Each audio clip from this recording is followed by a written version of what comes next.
না না, উনি আর ফিরবেন না, বলাই যায় ফিরবেন না, পালিয়ে গেলেন অভিষেক। কিন্তু অভিষেক পালিয়ে যাওয়ার অর্থ কি? মানুষের সামনে তো ক্লিয়ার মেসেজ গেল, তৃণমূল কংগ্রেসের যুবরাজ দলে নাম্বার 2 তিনি পালিয়ে গেলেন, কার্যত দেশ ছেড়ে পালিয়ে গেলেন। তো এটা কিন্তু তৃণমূল কংগ্রেসের জন্য একটা বড় ধাক্কা।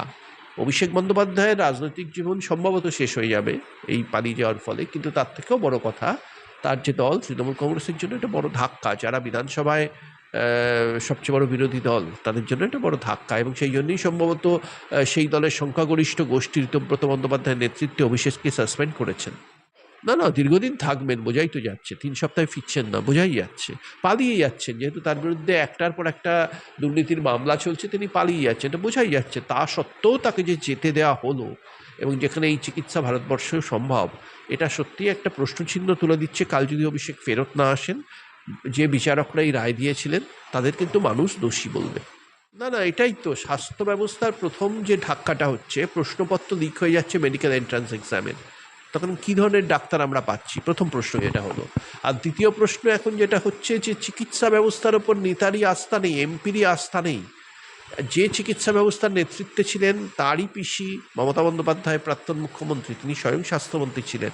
অর্থাৎ মমতার ওপর অভিষেকের আস্থা নেই। অভিষেক বন্দ্যোপাধ্যায় বিদেশ গেলেন, যাচ্ছেন বটে, কিন্তু এর ফলে তার ভাবমূর্তি কিন্তু বিরাটভাবে ধাক্কা খেলো, এটা বলা যায়। জুডিশিয়ারি তো আপনার মানে যারা রাজনৈতিক নেতা তাদের থেকে আলাদা, এই নিরপেক্ষতা বজায় রাখা হয়। কিন্তু তারা যদি প্রভাবিত হয়ে যায়, তাহলে কিন্তু দেশের জন্য অত্যন্ত খারাপ একটা সিগন্যাল এটা দিচ্ছে। এবং আমরা দেখেছি ডিএ মামলা থেকে শুরু করে একাধিক দুর্নীতি মামলায় পশ্চিমবঙ্গে কিভাবে টালবাহানা করেছে কোর্ট, এবং কোর্টের টালবাহানায় বহু মানুষের ক্ষতি হয়ে গেছে, এবং সেখানে বিকাশ ভট্টাচার্যরা ব্যবসা করে বেরিয়ে গেছেন এবং রাজনৈতিক প্রচার করে বেরিয়ে গেছেন, যেখানে তাদের হস্তক্ষেপে আন্দোলনকারীদেরই ক্ষতি হয়েছে, এটাও দেখেছি। এবং সেখানে কোর্টের একটা বড় ভূমিকা ছিল, কীভাবে বহু মানুষের চাকরি খেয়ে নিয়েছিল কোর্ট। এখন আপনি বলুন যে সিস্টেমেটিক দুর্নীতি যদি থাকে, এবং যার চাকরির দরকার, সে কি মানে চাকরি না নিয়ে বসে থাকবে দুর্নীতি করবে না বলে? তাকে তো বাধ্য করা হচ্ছে, সরকারি চাকরিতে এরকম দুর্নীতি হয়, অথচ তাদেরই শাস্তি পেতে হচ্ছে। যারা দেখছেন নিউজ 16 ভারত, রাজনীতির অন্তরালে সত্যের সন্ধানে। এটা আপনাকে সুপ্রিম কোর্টের বিচারপতিদেরই জিজ্ঞেস করতে হবে, কারণ সুপ্রিম কোর্ট নিয়ে এখন অনেক বিতর্ক হচ্ছে। আমরা সবাই শ্রদ্ধা করি তাদের রায়কে। যেমন ধরুন এই জেড যে আন্দোলনটা দিল্লিতে হলো, এর একটা বড় কারণ হচ্ছে সুপ্রিম কোর্টের একজন বিচারপতি সম্ভবত এই জেডের প্রতিনিধিদের আরশোলার সাথে তুলনা করেছিলেন। সেখান থেকেই আন্দোলনটার সূত্রপাত, সেখান থেকেই ককরোচ জনতা পার্টি তৈরি।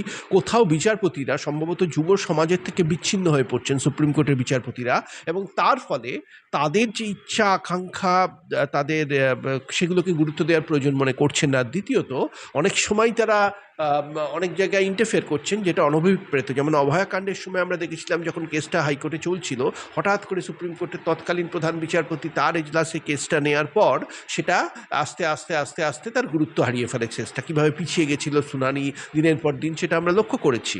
তো এখন প্রশ্ন হচ্ছে, সুপ্রিম কোর্ট যদি মানুষের চোখে গুরুত্ব হারায়, তাহলে ভবিষ্যতে সুপ্রিম কোর্টের রায়কেও লোকে চ্যালেঞ্জ করতে শুরু করবে, রাস্তায় নামবে যদি কোর্টে সমাধান না পায়। এটা একটা ভয়ঙ্কর ট্রেন্ড। আমি বলবো যে কোর্ট তার গুরুত্ব রাখার ক্ষেত্রে সচেতন হোক। মানুষকে উপদেশ দিচ্ছে, ভালো কথা, কোর্টকেও এবার সম্ভবত সাধারণ মানুষ উপদেশ দিতে পারে এই জেড আন্দোলনের পর দিল্লিতে, যে কোর্টেরও সচেতন হওয়া। এটা বোঝা যাচ্ছে না, তথ্য তো একই ছিল। তাহলে একজন বিচারপতি, একই সংবিধানের ভিত্তিতে তার বিচার হয়েছে, তাহলে একজন বিচারপতি যেখানে অভিষেককে অনুমতি দিচ্ছেন না, আরেকজন কী করে অনুমতি দেন? তাহলে সাংবিধানিক চিন্তাভাবনা সেগুলো কোথায় প্রতিফলিত হচ্ছে? তাহলে কি বিচারকদের ব্যক্তিগত চিন্তাভাবনা অনেক বেশি প্রভাবিত করছে রায়গুলোকে সাংবিধানিক চিন্তাভাবনার থেকে? এটা কিন্তু খুবই ভয়ের কারণ। তাহলে তো বিচারক অনুযায়ী রায় পাল্টে যাবে, এটা ভয়ঙ্কর ব্যাপার। না না, এটাই তো স্বাস্থ্য ব্যবস্থার প্রথম যে ধাক্কাটা হচ্ছে, প্রশ্নপত্র লিক হয়ে যাচ্ছে মেডিকেল এন্ট্রান্স এক্সামের। তখন কী ধরনের ডাক্তার আমরা পাচ্ছি? প্রথম প্রশ্ন যেটা হলো। আর দ্বিতীয় প্রশ্ন এখন যেটা হচ্ছে, যে চিকিৎসা ব্যবস্থার ওপর নেতারই আস্থা নেই, এমপিরই আস্থা নেই। যে চিকিৎসা ব্যবস্থার নেতৃত্বে ছিলেন তারই পিসি মমতা বন্দ্যোপাধ্যায়, প্রাক্তন মুখ্যমন্ত্রী, তিনি স্বয়ং স্বাস্থ্যমন্ত্রী ছিলেন। অর্থাৎ মমতার ওপর অভিষেকের আস্থা নেই। অভিষেক বন্দ্যোপাধ্যায় বিদেশ গেলেন, যাচ্ছেন বটে, কিন্তু এর ফলে তার ভাবমূর্তি কিন্তু বিরাটভাবে ধাক্কা খেলো, এটা বলাই যেতে পারে।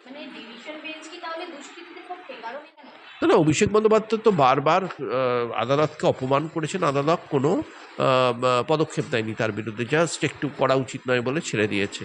এই সহনশীলতা কেন অভিষেকের প্রতি এবং অন্যান্য নেতা নেত্রীদের ক্ষেত্রে তো এই সহনশীলতা দেখা যায় না? তাহলে কি আইনের চোখে সমস্ত নাগরিক যে সমান, সেই ব্যাপারটার বর্তমান আদালতের ক্ষেত্রে, বর্তমান জুডিশিয়ারির ক্ষেত্রে সেটা প্রযোজ্য হচ্ছে না? জুডিশিয়ারি নিয়ে যদি মানুষের মনে প্রশ্ন উঠে যায়, সেটা কিন্তু গণতন্ত্রের পক্ষে কোনো শুভ লক্ষণ নয়। কোনোভাবে কি রাজনৈতিক প্রভাব খাটিয়ে জেল রাজনৈতিক প্রভাব হতে পারে, দুর্নীতির এর সাথে যোগ থাকতে পারে, কারণ ডাক্তারির প্রশ্নপত্র ফাঁসে যে দুর্নীতি সামনে এসছে, একইভাবে আমাদের জুডিশিয়াল সিস্টেমে যে দুর্নীতি নেই এ কথা কেউ বলতে পারে না। এ নিয়ে তদন্ত হওয়া উচিত যে কীভাবে জাজমেন্টগুলো আসছে, কীভাবে বিভিন্ন ক্ষেত্রে জাজমেন্টটা এত ফারাক হয়ে যাচ্ছে।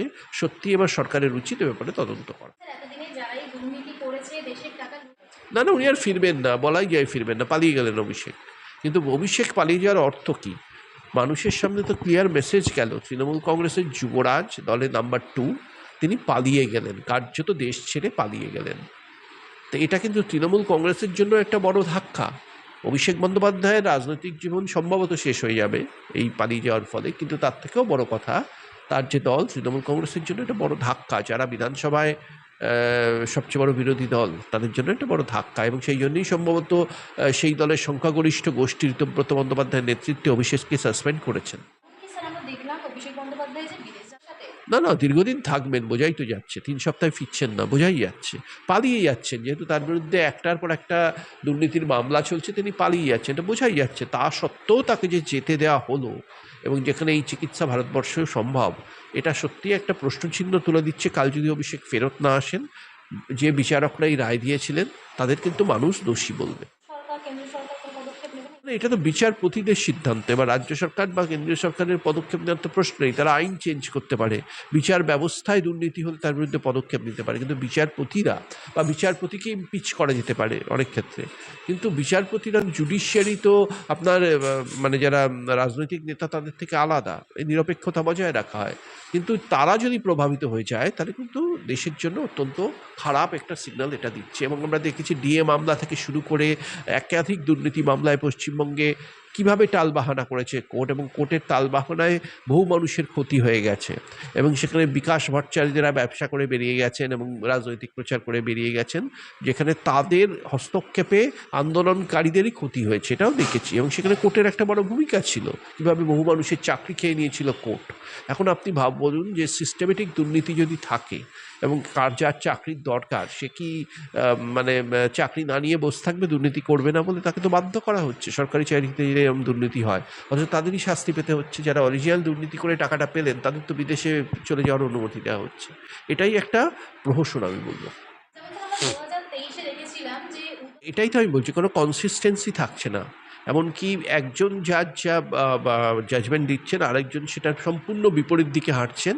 অভিষেকের ক্ষেত্রে এটা খুব স্পষ্ট, এবং অনেক ক্ষেত্রেই আমরা দেখছি যে যখন কোনো অন্যান্য ধর্মের মানুষদের আক্রমণ করা হচ্ছে, যেটাও কাম্য নয়, কোর্ট অনেক বেশি অ্যাক্টিভ রোল নিচ্ছে। হিন্দু ধর্মের ক্ষেত্রে তারা অনেকটাই সেটাকে গুরুত্ব দিচ্ছে না, অথচ যে কোনো ধর্মের মানুষকে কেউ যদি আক্রমণ করে, সেটা তো কাঙ্ক্ষিত নয়। একটা আমাদের যখন বিভিন্ন ধর্মের দেশ, বিভিন্ন জাতির দেশ, সেটা তো আইন শৃঙ্খলার সমস্যার সৃষ্টি করতে পারে। সেখানে দাঁড়িয়ে সুপ্রিম কোর্টের এই যে গুরুত্ব হারিয়ে ফেলা, এটা কিন্তু মানুষের চোখে যদি গুরুত্ব হারিয়ে ফেলে, বিচার ব্যবস্থা নিয়ে যদি মানুষের আস্থা হারিয়ে ফেলে, সেটা কিন্তু দেশের জন্য ভয়ের ব্যাপার। আমার বিশ্বাস দেশের সরকার এ ব্যাপারে নজর দেবে। দেখছেন নিউজ 16 ভারত, রাজনীতির অন্তরালে সত্যের সন্ধানে।